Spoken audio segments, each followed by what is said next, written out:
नमस्कार दोस्तों।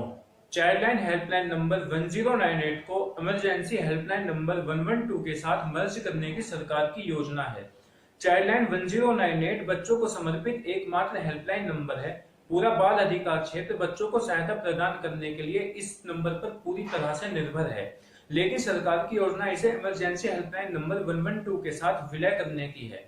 चाइल्डलाइन 1098 को चाइल्डलाइन इंडिया फाउंडेशन नाम की एक प्राइवेट ट्रस्ट द्वारा चलाया जाता है, जिसे चाइल्ड प्रोटेक्शन स्कीम के तहत ministry of women and child development से फंडिंग की जाती है, जिसमें 50 लाख सालाना दिए जाते हैं।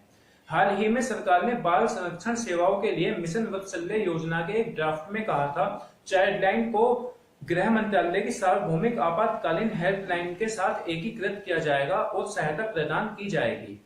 पिछले साल minister of women and child development Smriti Irani ने कहा था, चाइल्डलाइन का प्रशासनिक नियंत्रण उनके मंत्रालय को स्थानांतरित कर दिया जाएगा ताकि आने वाली कॉल का जवाब पुलिस ही दे, न कि कोई सामाजिक कार्यकर्ता।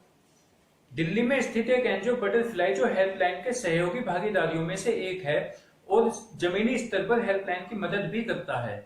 इस एनजीओ की डायरेक्टर रीता पानीकर का कहना है कि सरकार को ऐसा करने की क्या आवश्यकता है जब 1098 बहुत अच्छी तरह से काम कर रहा हो। इसके अलावा इसके काम में न केवल बच्चों को बचाना शामिल है, बल्कि उन्हें परामर्श देना, उनकी पहचान करना और उनकी समस्याओं का समाधान खोजना है। उदाहरण के लिए उन्होंने यह भी कहा कि महामारी के चलते उनके पास गरीब माता पिताओं की फोन कॉल आए, जिन्होंने कहा कि उनकी बच्चों के देखभाल करने के लिए उनके पास कोई संसाधन नहीं है, इसलिए उन्होंने उन बच्चों को अलग अलग सरकारी योजनाओं से जोड़कर उनका समर्थन किया। रीता पानीकर ने यह भी कहा है कि 1098 पर आने वाली आधी कॉल साइलेंट कॉल होती है, जब बच्चे डरे हुए होते हैं या फिर वो बोलने के लिए परेशान होते हैं। ऐसे में इन कॉल से निपटने के लिए पुलिस के पास ट्रेनिंग नहीं होती। दोस्तों, आप हमें कमेंट करके बताएं, सरकार द्वारा लिया जा रहा कदम ये सही है या फिर ऐसा नहीं होना चाहिए।